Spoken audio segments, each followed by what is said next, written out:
Hello friends, இன்னைக்கு நம்ம இந்த வீடியோல ரெஃப்ரிஜிரேட்டர் கான்செப்டை பத்தி பார்க்க போறோம்.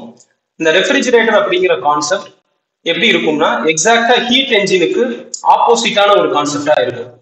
இந்த கார்னாட் என்ஜின் அப்படிங்கிற ஒரு விஷயத்தை பத்தி எல்லாம் நம்ம பார்த்திருப்போம். பொதுவா ஹீட் என்ஜின்னா என்னங்கிற கான்செப்டை பத்தி எல்லாம் நம்ம பார்த்திருப்போம். இந்த ஹீட் என்ஜின் அப்படிங்கிறது எப்படி ஒர்க் ஆகும் அப்படின்னா, ஒரு ஹையர் டெம்பரேச்சர்ல இருக்கக்கூடிய ஒரு ரிசர்வாயர்ல இருந்து ஹீட் எனர்ஜியை வாங்கும், ஒரு ஒர்க்கை பண்ணும். பண்ணதுக்கு அப்புறம் மிச்சம் இருக்கக்கூடிய அந்த ஹீட் எனர்ஜியை லோயர் டெம்பரேச்சர்ல இருக்கிற ஒரு ரிசர்வாயருக்கு அது அனுப்பிடும். சரிங்களா? இதுதான் ஹீட் என்ஜினோட வேலை. ஹீட் என்ஜின் என்ன பண்ணுது? ஹையர் டெம்பரேச்சர்ல இருக்கக்கூடிய ஒரு ரிசர்வாயர்ல இருந்து ஹீட் எனர்ஜியை வாங்குது. வாங்கி ஒரு ஒர்க்கை அது பண்ணுது. அந்த என்ஜின் பண்ணுது. பண்ணதுக்கு அப்புறமா மிச்சம் இருக்கக்கூடிய ஹீட் எனர்ஜியை அந்த லோயர் டெம்பரேச்சர்ல இருக்கிற ரிசர்வாயர்னு சொல்லலாம், அல்லது சிங்க்னு சொல்லலாம், சிங்க்குக்கு ரிஜெக்ட் பண்ணிடும். இது ஹீட் என்ஜின் பண்ணக்கூடிய வேலை. இந்த ரெஃப்ரிஜிரேட்டர் அப்படிங்கிறது இதுக்கு அப்படியே ஆப்போசிட்டான ஒரு வேலையை செய்யக்கூடியது. ரெஃப்ரிஜிரேட்டர் அல்லது கோல்ட் என்ஜின் அப்படின்னு நம்ம சொல்லலாம். ரெஃப்ரிஜிரேட்டரோட வேலை என்னன்னு நமக்கு நல்லாவே தெரியும். உள்ள எந்த பொருள் வச்சாலும் அதை கூலா மெயின்டைன் பண்ணும். சரிங்களா? அதோட டெம்பரேச்சர் கம்மியா இருக்கிற மாதிரி மெயின்டைன் பண்ணக்கூடிய வேலையை ரெஃப்ரிஜிரேட்டர் பார்க்கும்.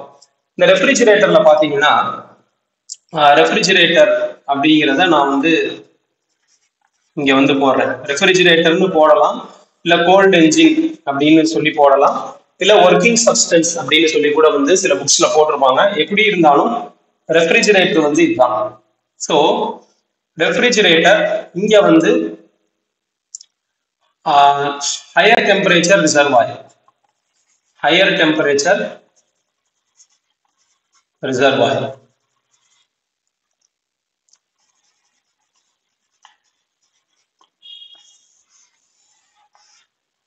ஸோ இங்க பாத்தீங்கன்னா லோயர் டெம்பரேச்சர் ரிசர்வாயர்.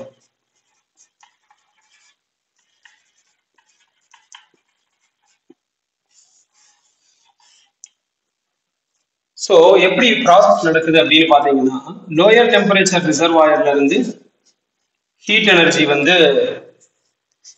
என்ன பண்ணுது? ரெஃப்ரிஜிரேட்டர் வாங்குது. சரிங்களா? இதுல இருந்து ரெஃப்ரிஜிரேட்டர் வாங்குது, ஹீட் எனர்ஜியை வாங்குது. Some work is done on the system, some work is done on the system. So அதுக்கப்புறமா அந்த ஹீட் எனர்ஜி மிச்சம் இருக்கிறத ஹையர் டெம்பரேச்சர்ல இருக்க ரிசர்வாயருக்கு இது கொடுக்குறது. சரிங்களா? இப்போ பாத்தீங்கன்னா அந்த ஆரோ மார்க்கோட டைரக்ஷன் உங்களுக்கு ஹீட் என்ஜின்ல இருக்கிறதுக்கு அப்படியே ஆப்போசிட்டா இருக்கும். ஹீட் என்ஜின்ல இந்த ஹையர் டெம்பரேச்சர் ரிசர்வாயர்ல இருந்து ஹீட் எனர்ஜி எங்க போகும்? ஹீட் என்ஜினுக்கு போகும். சரிங்களா? அப்படியே ஆரோ மார்க் நீங்க ஆப்போசிட்ல இமேஜின் பண்ணிக்கோங்க. ஆரோ மார்க் அப்படியே ஹையர் டெம்பரேச்சர் ரிசர்வாயர்ல இருந்து ஹீட் என்ஜினுக்கு வரும். அது ஒரு ஒர்க்கை பண்ணும். ஸோ ஆரோ இங்க இன்டு த ரெஃப்ரிஜிரேட்டர் போட்டிருக்கோம். அங்க ஹீட் என்ஜின்ல இருந்து வெளியே போற மாதிரி நம்ம போடுவோம். மிச்சம் இருக்கக்கூடிய ஹீட் எனர்ஜியை அது என்ன பண்ணும்? Arrow mark towards the lower temperature reservoir இருக்கும் ஹீட் என்ஜின்ல.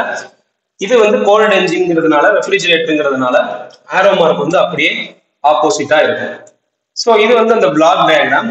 பிளாக் டயக்ராம்ங்கிறத தாண்டி காமனா நம்ம யோசிச்சோம்னா, ஒரு ரெஃப்ரிஜிரேட்டர் எப்படி வேலை செய்யுது அப்படிங்கிறத நம்ம யோசிச்சோம்னா, அதுவும் இந்த பிளாக் டயக்ராமும் ஒத்து போறதை நீங்க புரிஞ்சுக்க முடியும். எப்படின்னா, இந்த லோ டெம்பரேச்சர் ரிசர்வாயர்னு போட்டிருக்கோம் இல்லையா, இது என்னன்னா ஃப்ரிட்ஜுக்குள்ள வைக்கக்கூடிய, அந்த ரெஃப்ரிஜிரேட்டருக்குள்ள வைக்கக்கூடிய அந்த பொருட்கள். ஸோ அந்த பொருட்கள்ல இருக்கக்கூடிய ஹீட் எனர்ஜியை என்ன பண்ணுது? ரெஃப்ரிஜிரேட்டர் எடுத்துக்குது. ரெஃப்ரிஜிரேட்டர் எடுத்துக்குது. அப்படி எடுக்கிறதுக்கு நம்ம என்ன பண்ண வேண்டியது? we have to do some work on the refrigerator. Refrigerator அப்படின்னா அதுக்குள்ள ஒரு ஒர்க்கிங் சப்ஸ்டன்ஸ் இருக்கும். ஒர்க்கிங் சப்ஸ்டன்ஸ் அப்படிங்கிறது அந்த கேசஸ். சரிங்களா? ரெஃப்ரிஜிரேட்டர் இருக்கக்கூடிய சில கேசஸ். ஸோ அதுல ஒரு ஒர்க் டன், ஒரு ஒர்க் நடக்குது. இந்த ஒர்க் நடக்கிறதுங்கிறது, இந்த ஒர்க் எப்படி நடக்கும் அப்படின்னு கேட்டீங்கன்னா, அதுதான் எலக்ட்ரிக்கல் பவர். நம்ம கரண்ட் சப்ளை கொடுக்குறோம் இல்லையா, power supply. Power supply refrigerator கொடுத்தாதானே ரெஃப்ரிஜிரேட்டர் வேலை செய்யுது. ஸோ அப்படி கொடுக்கும்போது ஒர்க் அந்த ரெஃப்ரிஜிரேட்டர்ல நடக்குது. இப்போ நடக்கும்போது என்ன பண்ணுது? ஹீட் எனர்ஜி அந்த லோயர் டெம்பரேச்சர் ரிசர்வாயர்ல இருந்து வாங்குறது. அப்படின்னா நம்ம எந்த பொருள் கூலா இருக்கணும்னு நினைச்சு அந்த ரெஃப்ரிஜிரேட்டருக்குள்ள வைக்கிறோமோ, அந்த பொருள்ல இருந்து ஹீட் எனர்ஜியை வாங்கிக்கிட்டே இருந்து என்ன பண்ணுது? ஹையர் டெம்பரேச்சர் ரிசர்வாயருக்கு அனுப்புது. அதாவது சரௌண்டிங்ஸுக்கு அனுப்புது. சரிங்களா? வெளியே இருக்கக்கூடிய அட்மாஸ்பியருக்கு அனுப்புது. ஸோ இது காமனா ரெஃப்ரிஜிரேட்டரோட பிரின்சிபல். ரெஃப்ரிஜிரேட்டர் ஒர்க் பண்ணக்கூடிய அந்த மெத்தட் இப்படிதான். இது ஏசிக்கும் பொருந்தும். சரிங்களா? ஏசி, ஏர் கண்டிஷனருக்கு பாத்தீங்கன்னா, நீங்க அது என்ன பண்ணும், ஒரு ரூமுக்குள்ள இருக்கிற ஹீட் எனர்ஜியை ஃபுல்லா அப்சார்ப் பண்ணி வெளியே தள்ளும். அந்த ஏசிக்கு பின்னாடி எல்லாம் நம்ம போய் நின்னோம்னா சூடா இருக்கும். என்ன அப்படின்னா அந்த ரூமுக்குள்ள இருக்கக்கூடிய ஹீட் எனர்ஜியை ஃபுல்லா அது வாங்கி, அதான் லோயர் டெம்பரேச்சர் ரிசர்வாயர். அதாவது அந்த ரூம் வந்து நமக்கு கம்மியான டெம்பரேச்சர்ல இருக்கணும் ரூம் டெம்பரேச்சரை கம்பேர் பண்ணும்போது. ஸோ அந்த ஹீட்டை ஃபுல்லா வாங்கி வெளியே சரௌண்டிங்ஸ், அந்த ஏர் கண்டிஷன்டு ரூமை தவிர மற்றது எல்லாமே சரௌண்டிங்ஸ் தான், சரௌண்டிங்ஸ்க்கு வந்து அந்த ஏசி வந்து அனுப்பும். சரிங்களா, அது ஒரு கோல்டு என்ஜின்ங்கிறதுனால. ஸோ ஏசிக்கு பின்னாடி எல்லாம் நின்னோம்னா நம்ம ஒரு ஹாட் கண்டிஷன்ஸ் வந்து நம்ம உணர முடியும். ஸோ அதே மாதிரிதான் வந்து இங்கேயும் நடக்குது. இதுதான் வந்து ரெஃப்ரிஜிரேட்டரோட ஒர்க்கிங் பிரின்சிபல். இந்த ரெஃப்ரிஜிரேட்டரை பொறுத்தளவு கோஎஃபிஷியன்ட் ஆஃப் பெர்ஃபார்மன்ஸ் அப்படின்னு ஒரு பேராமீட்டர் இருக்கு. கோஎஃபிஷியன்ட் ஆஃப் பெர்ஃபார்மன்ஸ், இதை வந்து பீட்டா அப்படின்னு சொல்லுவாங்க. இந்த பீட்டாவுக்கான formula QL by W. QL by W. So QL divided by Wங்கிறது QH minus QL. Entire ஈக்குவேஷனை நீங்க QL ஆல டிவைட் பண்ணீங்க அப்படின்னா பீட்டா ஈக்குவல் டு என்ன வரும் அப்படின்னு கேட்டீங்கன்னா 1 divided by QH by QL minus 1 இந்த மாதிரி வந்து வரும். சரிங்களா, இந்த மாதிரி வந்து வரும். ஸோ என்டையர் ஈக்குவேஷனை நான் QL ஆல என்ன பண்ணிட்டேன், டிவைட் பண்ணிட்டேன். டிவைட் பண்ணும்போது எனக்கு இந்த மாதிரி வந்து கிடைக்குது. சரிங்களா, ஸோ இது வந்து பாத்தீங்கன்னா பீட்டா கண்டுபிடிக்கிறதுக்கான ஒரு ஈக்குவேஷன் அப்படின்னு சொல்லி நம்ம வச்சுக்கலாம். ஸோ நமக்கு இன்னொன்று வந்து என்ன நல்லா தெரியும் அப்படின்னா QH by QL அப்படிங்கிறது equal to TH by TL அப்படிங்கிறது நமக்கு நல்லாவே தெரியும். அதை பேஸ் பண்ணி இந்த ஈக்குவேஷன்ல நம்ம எழுதணும்னா TH by TL minus 1 அப்படின்னு சொல்லி வரும்.